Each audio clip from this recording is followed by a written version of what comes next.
Eso fue una presión muy importante de arriba sobre un sector de la población que es nodal, es un sector realmente esencial más allá de la pandemia, justamente por el rol que tiene el docente en la preparación de un sujeto en una sociedad, ¿no es cierto?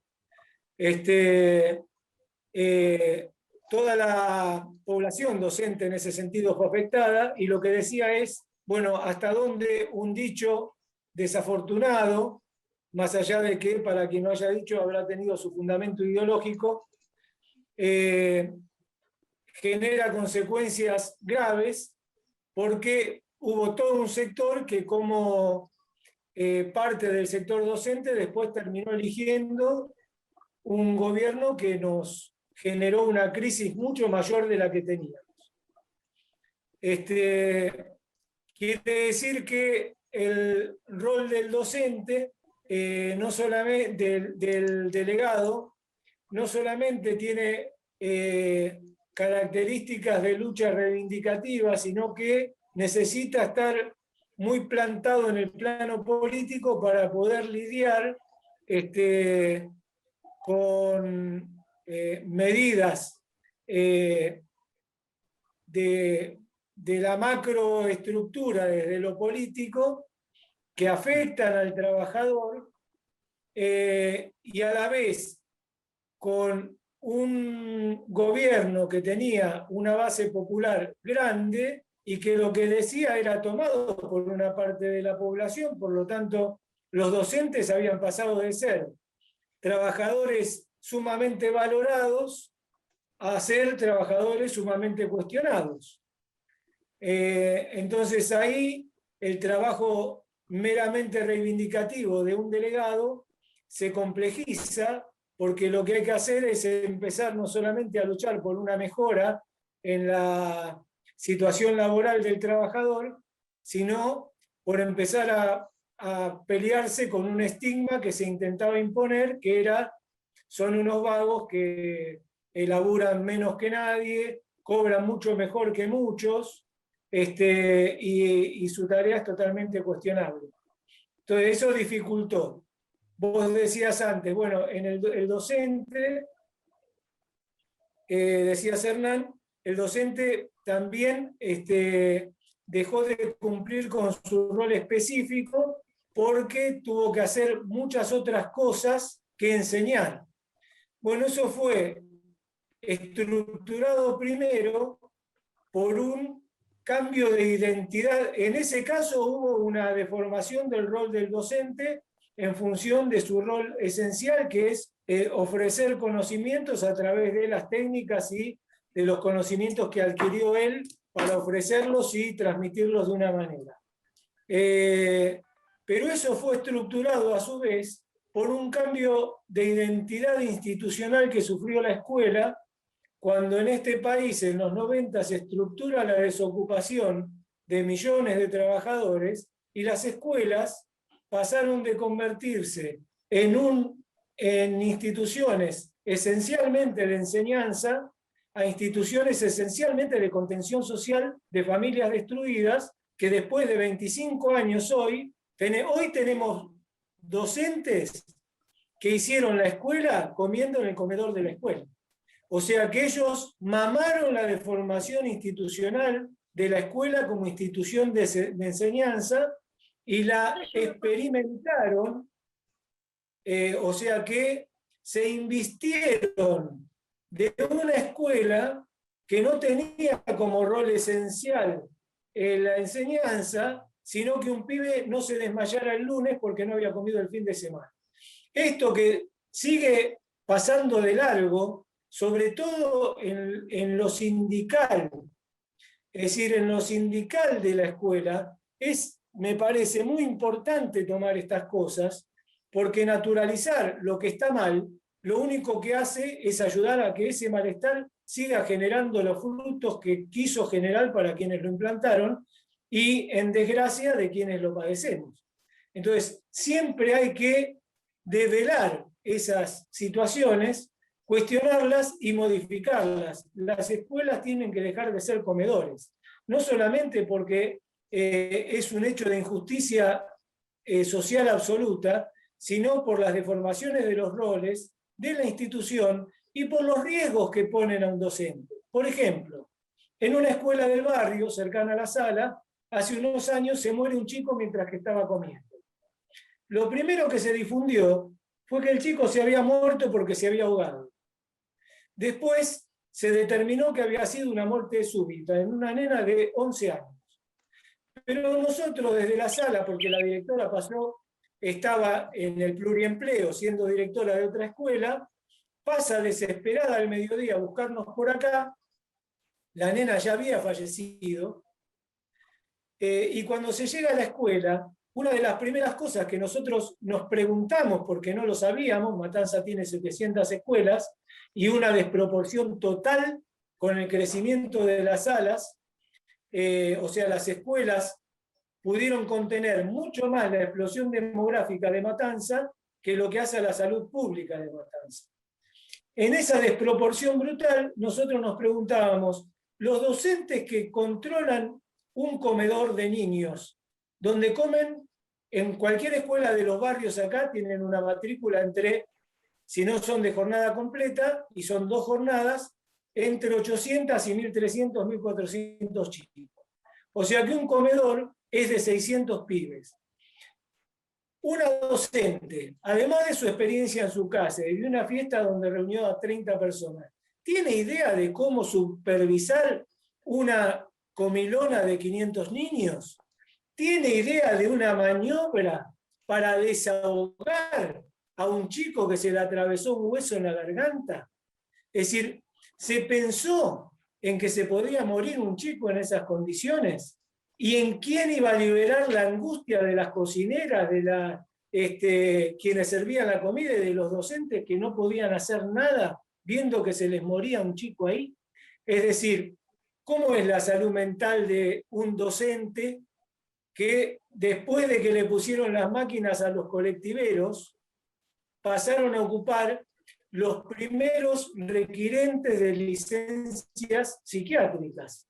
Primero eran los colectiveros, y después que los colectiveros mejoraron su calidad de vida laboral, pasaron a ser los docentes, que necesitaban 3 turnos para armar un salario más o menos digno hace 15 o 20 años.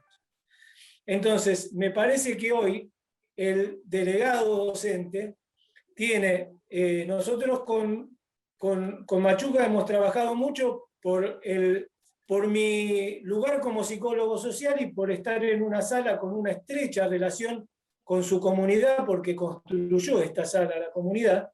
Trabajamos mucho las dificultades que aparecían ligadas a la comunidad y cómo preparar un delegado para que no aparezca meramente en defensa del docente, sino en cuidado del alumno, que es lo que motiva que haya delegados y que haya docentes y que haya escuela, en cuidado de ese alumno, del docente y de la relación con la comunidad. Bueno, me parece que es complejísimo hoy la entereza que tiene que tener un docente y sobre todo si asume un rol de delegado para que su salud mental no se prenda a fuego, como decías con el burnout, porque realmente recibe estocada de muchos lados. Con una más, que es que tantos años de descalificación al docente genera, por ejemplo, que un docente muy difícilmente se valore como un trabajador intelectual. El docente no aparece ni como un docente, ni como un trabajador que pone el lomo, es decir, estrictamente manual, ni como un trabajador intelectual. Ahora, resulta que indudablemente es un trabajador intelectual, pero que a la vez, como muy otros trabajadores, podríamos decir, los trabajadores de salud, los trabajadores de algunos sectores de la seguridad, ponen el cuerpo como si fuesen trabajadores manuales, porque a la vez tienen literalmente una puesta en escena del cuerpo permanente, con la estrechez con los niños, con el despliegue de la violencia en nuestra sociedad, que se fue expresando de diferentes maneras, y la escuela fue uno de los ámbitos de expresión de la violencia, donde el cuerpo del docente estuvo en el medio de cientos de agresiones, y teniéndose que poner en el medio de familias versus escuela, familias versus directivos, docentes, etc. Por lo tanto, es más que para definir, me parece que para condimentar un gran tuco de problemáticas que debe contener un docente en la vida diaria de su tarea, y en consecuencia, cómo se prepara un delegado para afrontar un rol que ligue la defensa reivindicativa de los derechos del trabajador de la docencia con una reivindicación, con una conquista política de un lugar que se tiene que resignificar en una sociedad que cambió mucho en 40 años, 40 y pico de años. Del 76 para acá nosotros somos otros. La dictadura dejó marcas, algunas intangibles y otras insoslayables, y nos costó mucho cambiar cosas, pero además hemos cambiado socialmente, y los lugares que eran incuestionables, como el del docente, como el del trabajador de la salud, pasó a ser cuestionado, y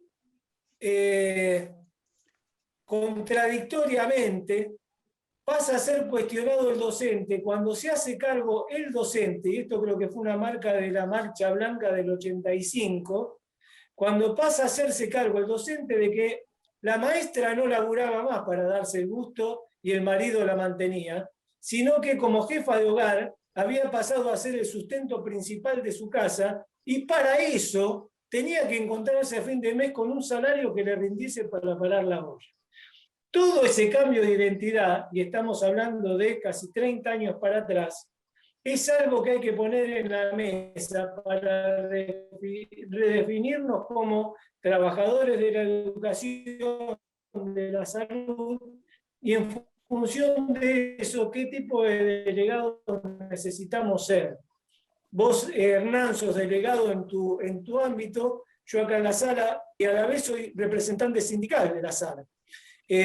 Difícil de juntar esos roles, a nosotros nos gusta, porque tenemos una historia de lucha que nos facilita mucho eso, pero creo que es de una riquísima complejidad lo que tiene que definir el estado de la salud mental de un trabajador de la educación hoy y de un delegado que contenga, yo le hablaba a Andrés, esto de aptitudes y actitudes, ¿no?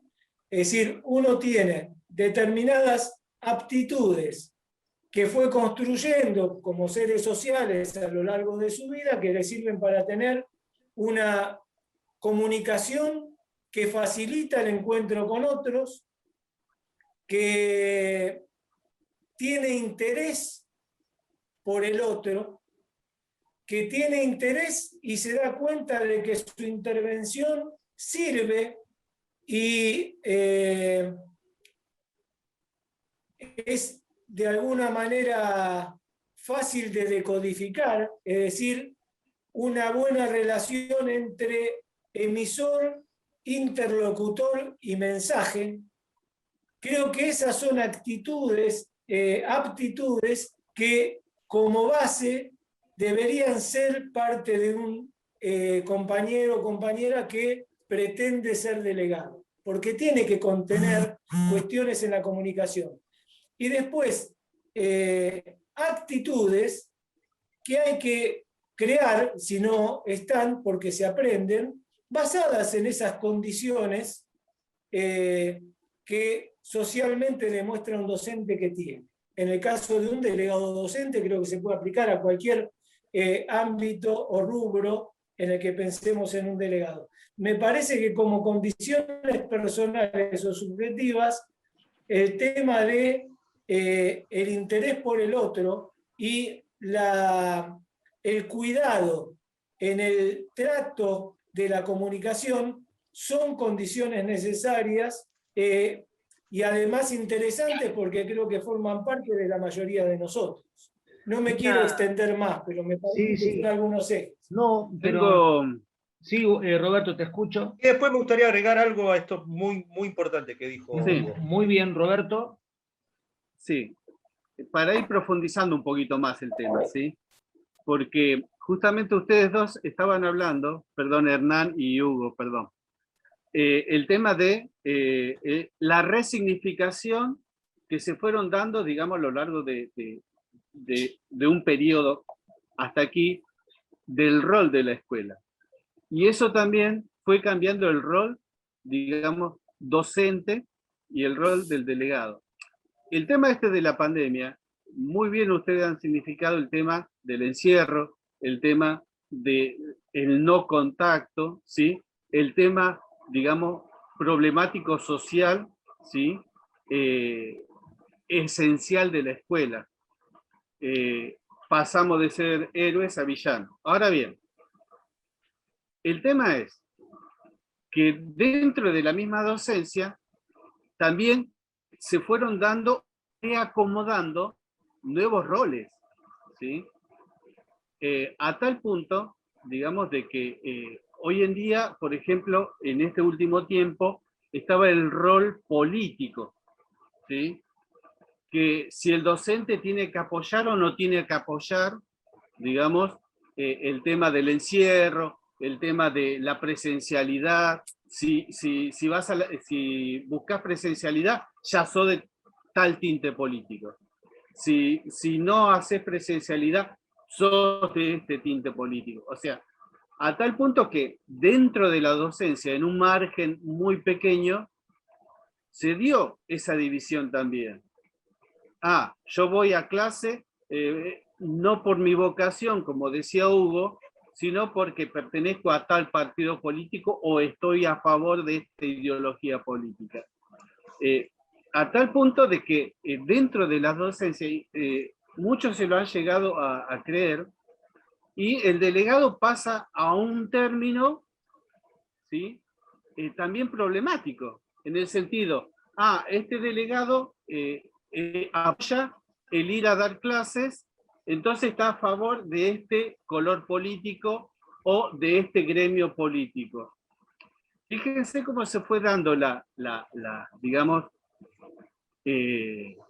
la división o la confusión intelectual que se fue aprovechando desde ciertos sectores el tema pandémico, ¿sí? Una despersonalización muy, pero muy fuerte. Este término lo utilizo yo, digamos, para tratar de hacerme entender. Entonces, el rol del delegado hoy en día está muy cuestionado. Está muy, pero muy cuestionado desde estos dos puntos de vista. ¿Sí? Desde un punto de vista político, desde un punto de vista ideológico y desde el punto de vista de, digamos, actitud que toma el delegado con respecto a sus compañeros. No sé si me doy a entender en el tema de la pregunta que quiero decir. O sea, el rol del delegado hasta ahora tenía esta característica. Hoy en día cambió. Yo voy a intentar Roberto, bueno, te escuchamos, Hernán. Voy a intentar trazar un puente entre lo que decía Hugo y lo que acaba de plantear Roberto, porque me parece que, por supuesto, hay una línea de coherencia y continuidad en las preguntas, inquietudes, intervenciones que van surgiendo.